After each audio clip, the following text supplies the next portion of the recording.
इनका जो बच्चा हुआ है, ठीक है ना, भारत में, उनका भी डीएनए टेस्ट होने जा रहा है, आपको मालूम होना चाहिए। अच्छा, ये तो बहुत बड़ी खबर है, एक तरह से ब्रेकिंग न्यूज है। ये बताइए कि डीएनए टेस्ट होने जा रहा है, इसकी कवायद किसने कर दी? और जानकर जो है बीच में कोर्ट कचहरी को लाया गया है, उनका एक लीगल स्टेटस बनाने के लिए उनको वेडिंग सेरेमनी कराया गया, उनको बच्चा पैदा किया गया। I have the locus standi of citizenship here and I deserve it and I should not be, kicked off from India directly because my life is in threat in Pakistan. 99% मैं कई लोगों से मिला जो बांग्लादेश और पाकिस्तान ओरिजिन के हैं। नमस्कार, स्वागत है आप सभी का बजाते रहो भारत न्यूज में। मैं आपको बता दूं कि अवैध घुसपैठ को लेकर अभी लगातार बात हो रही थी। सरकारें अपनी तरफ से बार बार बात करती हैं कि अवैध घुसपैठ को भगाना है, लेकिन एक अवैध घुसपैठ जो हमारे देश में अभी फिलहाल मौजूद है, उसको संरक्षण देने का काम कोई और नहीं बल्कि खुद सरकार कर रही है। ऐसा मैं नहीं कह रही, ये कह रहे हैं सुप्रीम कोर्ट के लॉयर डॉक्टर एपी सिंह। एक बार आप इनकी वीडियो सुनिए।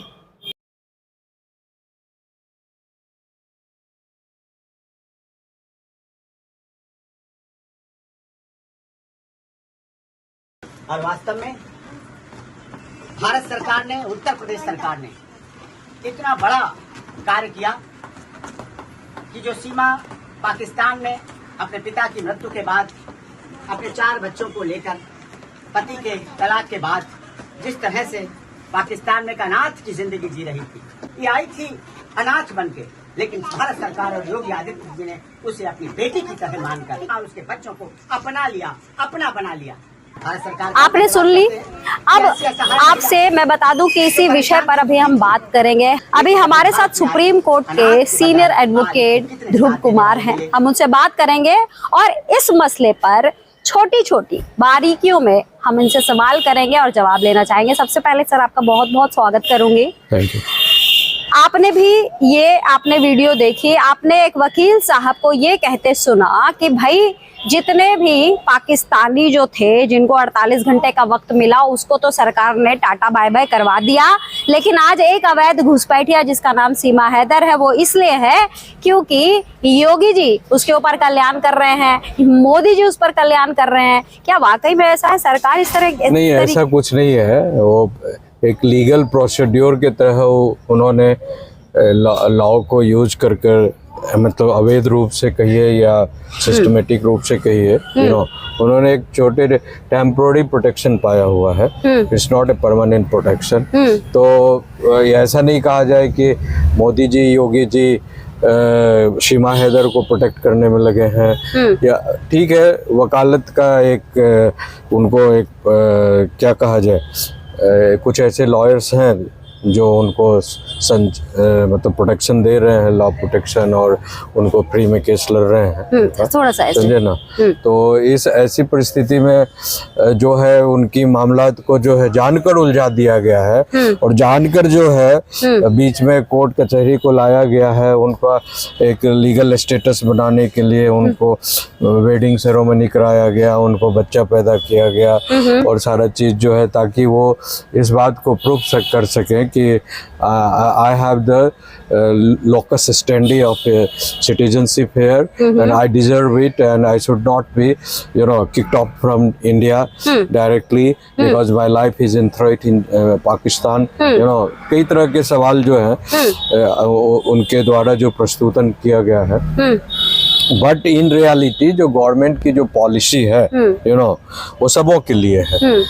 सीमा हैदर जी उसको विशेष रूप से तत्कालीन प्रोटेक्शन ले सकती हैं, उलझाकर मामलों को या अपनी कवायद को पेश कर, लेकिन परमानेंट उनको भी जाना ही होगा। लेकिन ये तो चलिए एक एस्पेक्ट रहा, लेकिन कहीं ना कहीं जिस तरीके से इस पूरे मामले को परोसा जा रहा है, वो तो यही है ना कि भाई भले ही जो लीगल पाकिस्तान से लोग यहाँ आए उनको सरकार भेजने में कामयाब रही, लेकिन इलीगल जो घुसपैठिया है उसको भी संरक्षण देने का काम सरकार ही कर रही है। ये तो एक तरह से एक मैसेज जा रहा है sir.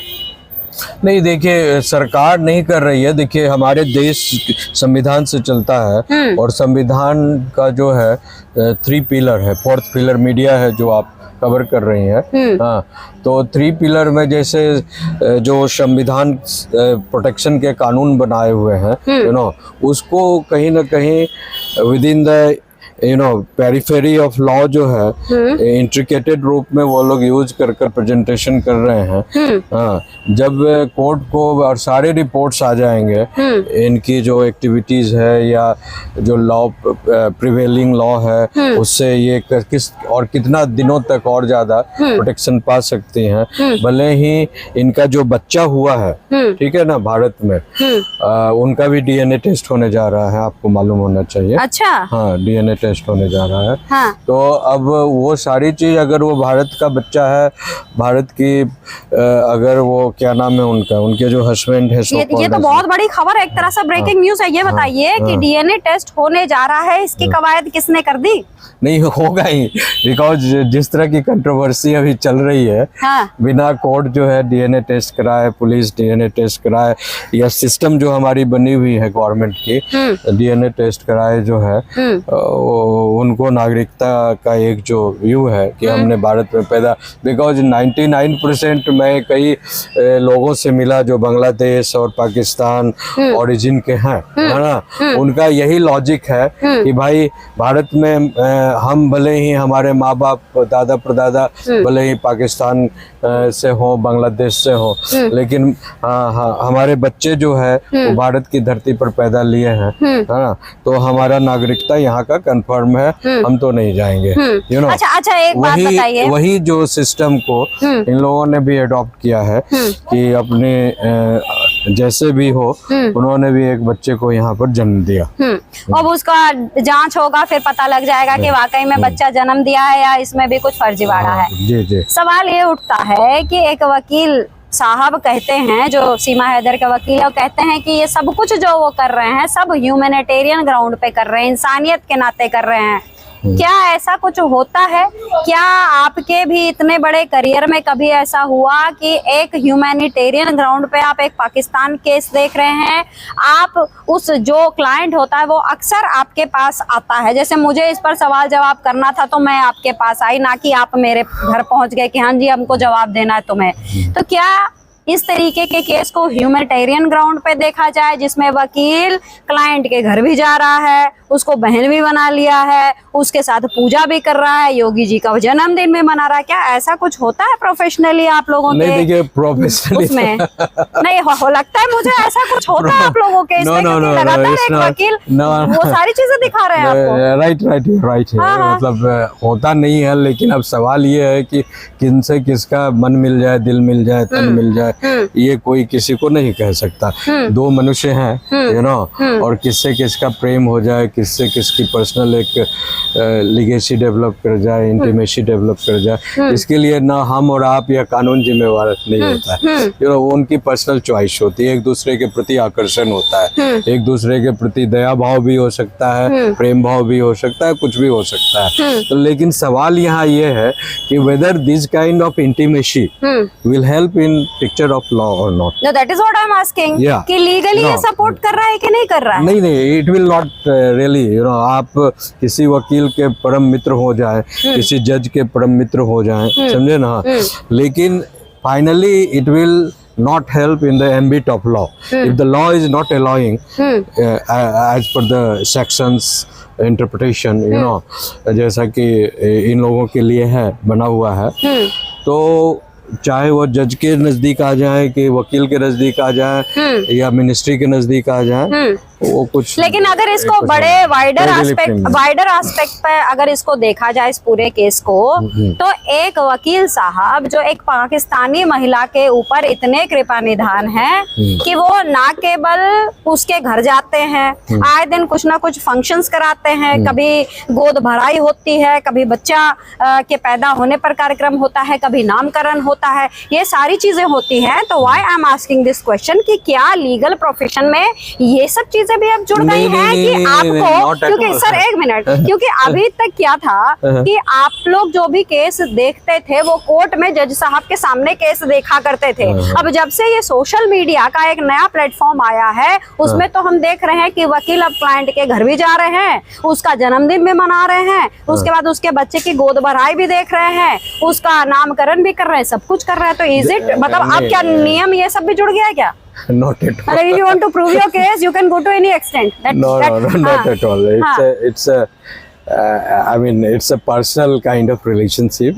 Both of have developed it. You know, nothing to do with the law. That I understand. लेकिन ये जो पर्सनल वाला चीज है ना सर, इससे देश को बड़ी क्षति हो रही है। हाँ, ये आप कह सकते इससे हैं। देश को बड़ी क्षति हो रही है, और कहीं ना कहीं बुरा मत मानिएगा, ये जो पूरी जो आपकी लीगल कम्युनिटी है उसके ऊपर भी दाग होता है। दाग पड़ रहा है सर। सवाल खड़ा होता है जी कि मतलब जो बाहर से पाकिस्तान से आई हुई एक महिला है, जिस पर ढेर सारे सवाल पूरे भारत सरकार से लेकर, पुलिस से लेकर, इन्वेस्टिगेशन एजेंसी से लेकर जो जनमानस का चल रहा है, उस ऐसे महिला से किसी खास व्यक्ति का मतलब जब तक उनका एक लीगल वर्क है उस तक वहां तक तो ठीक समझ में आता है, लेकिन सामाजिक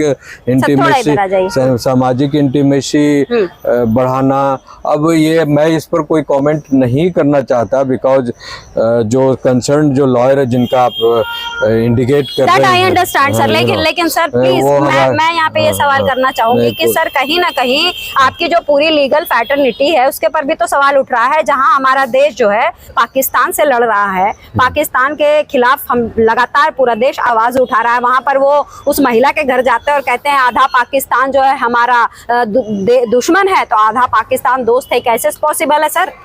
नहीं, पाकिस्तान तो पूरा दोस्त और पूरा दुश्मन हो सकता है, आधा कुछ ऐसा नहीं है। आपने स्टेटमेंट सुना ना अभी? ये नहीं, वहाँ वो ये कह रही है कि पाकिस्तान में सभी लोग खराब नहीं है, सभी अच्छे नहीं है, कुछ लोग अच्छे, कुछ अच्छे भी हैं, कुछ खराब भी हैं, इस तरह की बात तो सीमा हैदर बता रही है। तो मतलब ठीक है, वो अपनी मन की बात बता रही है। अरे वो तो बता रही है, उसके वकील भी यही बात कह रहे हैं। हाँ, उनके वकील भी वही बात कर रहे हैं, लेकिन ये कहने से क्या फर्क पड़ता है? कानून तो नहीं बदल जाएगा ना, ये तो मतलब मूलतः जो है आपने बहुत बड़ी बात कही। आपने कहा क्या फर्क पड़ जाता है? अरे भैया 2 साल से यही तो फर्क नहीं पड़ रहा है। योगी जी भी कृपा निधान है, मोदी जी भी कृपा निधान है, 48 घंटे का वक्त पूरे पाकिस्तानियों को दिया जाता है निकल जाओ, लेकिन ये महिला रहती है। सर यही फर्क पड़ रहा है ना?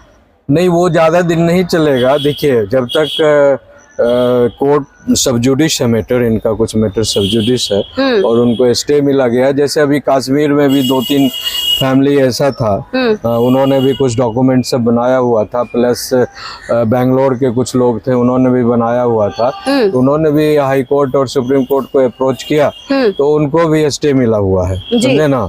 तो ऐसा नहीं है कि ये स्टे परमानेंट है। और उन्होंने कहा कि हमारी जो बच्चे की जन्म हुआ, ये वो सारी चीज उन्होंने, मैंने लॉन्ग टर्म वीजा पर हूँ वगैरह वगैरह वगैरह। अच्छा सर, एक आखिरी क्वेश्चन करना चाहूंगी। एक टर्म है FCRA कानून, ठीक है? FCRA कानून के तहत क्या होता है, जो इलीगल माइग्रेंट्स होते हैं या इस तरह के जो अवैध घुसपैठिए होते हैं, उनको लेकर ये कोई FCRA कानून है जिसके तहत जो है पैसे आते हैं, जो लड़ता है उसको पैसा दिया जाता है। सर ये बताइए कि ये जो केस है ये क्या वाकई में मतलब पाकिस्तान की एक महिला के खिलाफ अगर हम लोग आवाज उठा रहे, एक वकील उसके लिए काम कर रहा है, तो क्या मुफ्त में लड़ाई लड़ी जा रही है? पैसे नहीं लिए जा रहे हैं? देखिए, FCRA कानून की जो आप बात बता रही हैं, FCRA foreign currency regulation act होता है, ठीक है ना? तो फॉरेन करेंसी रेगुलेशन एक्ट जो है मूल रूप से जो है, कोई भी आदमी भारत में विदेश से पैसे मंगाना चाहता है बड़े पैमाने पर, तो ये बहुत इम्पोर्टेंट बात बता रहे हैं। वो जो है रेगुलेशन के लिए फॉर्म भरना पड़ता है, उसकी इंक्वायरी होती है, पुलिस का IB का रिपोर्ट आता है कि ये जो आदमी जो पैसे मंगा रहा है उस आदमी का इंटेंशन क्या है, कहाँ खर्च करे, सारा ब्यौरा देना पड़ता है। बाकायदा IB वाले 2-3 बार एड्रेस पर विजिट करते हैं। ये सब पब्लिक डोमेन में रहता है, सारा चीज जिसके लिए कोई लड़ रहा है, क्योंकि मुझे तो नहीं लगता है कि वकील साहब फ्री फंड में इतनी लंबी लड़ाई लड़ रहे होंगे। कुछ ना कुछ तो फायदा हो रहा होगा ना सर। ये तो मैं उनको नहीं जानता कि वेदर ही इज चार्जिंग और just doing bono, pre bono and all that.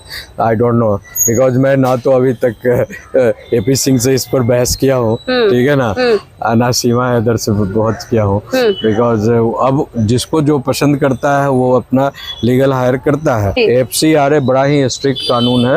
हाँ, अब तो वैसे भी सब कुछ बंद हो गया, क्योंकि जब से पाकिस्तान और इंडिया के बीच सब कुछ खत्म हो गया तो वो भी संभव नहीं। खैर, मैं आपसे यही बोलूंगी कि ये जो मसला है वो इसलिए परवान चढ़ रहा है क्योंकि हमारे देश में एपी सिंह जैसे एक वकील हैं जो कि कहते हैं कि अवैध घुसपैठिया इसलिए भारत में है क्योंकि योगी जी उसे संरक्षण दे रहे हैं, मोदी जी उसे संरक्षण दे रहे हैं। ये पूरा मसला आपके सामने है। आप क्या कहना चाहते हैं जरूर बताइएगा। फिलहाल मुझे और सर को दीजिए इजाजत। नमस्कार।